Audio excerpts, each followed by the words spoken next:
Welcome, family. Welcome back. Please subscribe. Please feel free to follow as we continue to build this educational library. Today's topic, World War One. World War One. We will give our brief analysis, interpretation of the events leading up to World War One and surrounding it. And we'll begin off by simply saying that World War One was a war which was fought over Africa and African resources. World War One was a war which was fought over Africa and African resources. World War One is a link in a long chain of wars between some African countries and some European countries.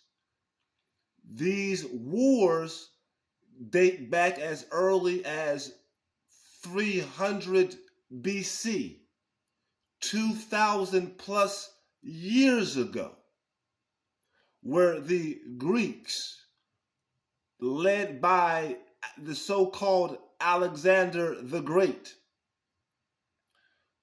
going into ancient Egypt or Kemet. Then after that time period came the Roman invasions around 30 BC. These invasions took place from 30 BC up until about 1 AD.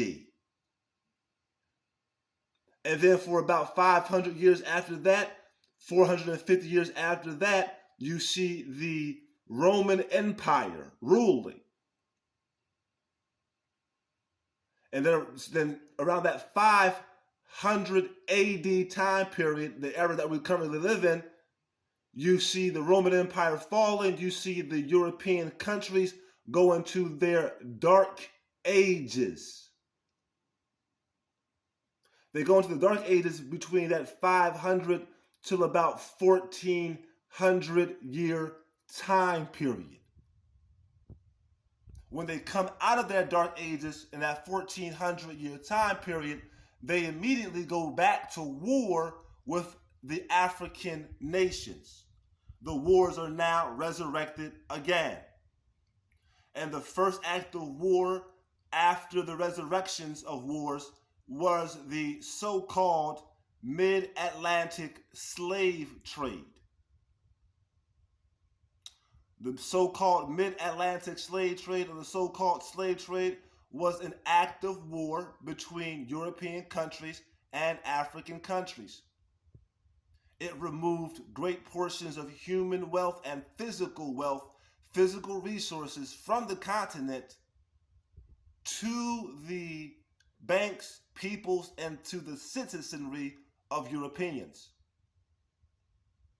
This took place between 1450 all the way up until about 1860, 1870 approximately. This marks another link in a long chain of wars between Africans and Europeans. And when you pull up a Peter projection map, you will see the centeredness of Africa. You will see the massive size of Africa as it truly compares to America North, America South, Asia, and the other continents. And you will also see the proximity between Africa and Europe, and as to why these wars were so readily available. Now, just moving on. After the so-called slave trade in 1870 ended, now came the Conference of Berlin in 1884 to 1885. This meeting here was a meeting between the European countries deciding as to which European country was going to dominate, control, and colonize which African country?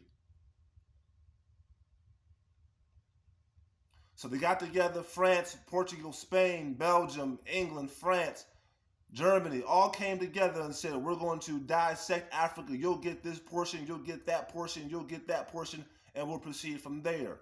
They were doing this because much of the resources which they gained through the first act of war and the slave trade was now depleted. Quick side note, Germany's economy becoming #1 was not off of the slave trade. So when the scramble for Africa took place in 1885, the European countries that greatly relied on the slave trade raced and ran to Africa to re-up, to replenish. Germany walked there. I will say that. They walked to Africa. Their actions in Africa were preliminary and preventive.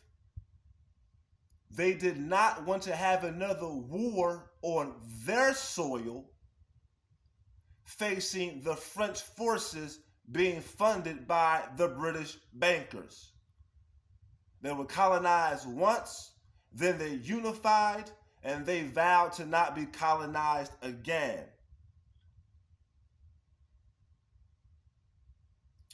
So now, the scramble of Africa is going on from 1885 up until 1914. And now we get back to the topic of the day, just to show you the long line or link of wars.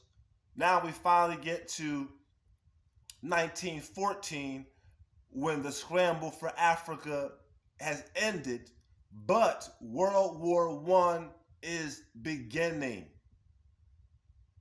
World War I, like the scramble for Africa, like the so-called slave trade, are all in alignment time-wise,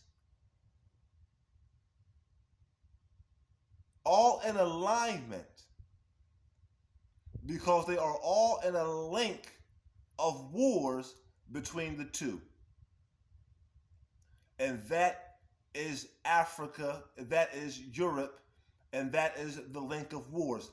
After World War I began, I believe, 1914 to 1918, this war was a war to decide which European countries was now going to stay in Africa to colonize its resources. The Conference of Berlin, that agreement was done away with. It was annulled. Now we're going to have a war over Africa and the resources throughout World War I. That is my analysis of World War I. Please type in any questions, comments. Bring your teacher, bring your professor, bring whoever you decide to bring, and we can have conversation on this topic. But we're building our educational library. We will have topics such as this on a weekly basis from all types of educational conversations, from social science to social politics to history to science. But we engage and we encourage conversation.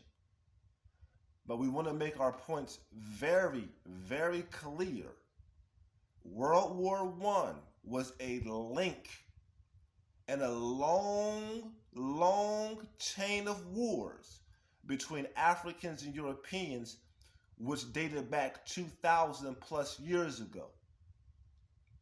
We'll have conversation on World War II later on, but I wanted to show you the timeline in these wars and why the Europeans took off for a period of time during their dark ages, but to only resurrect the wars later on. So now the question comes up as to, has colonization contributed to the economic condition of Africa? When you look at the long list of wars between these countries, the question becomes quite obvious. But we will continue to have these conversations in rebuttal, in reply, in response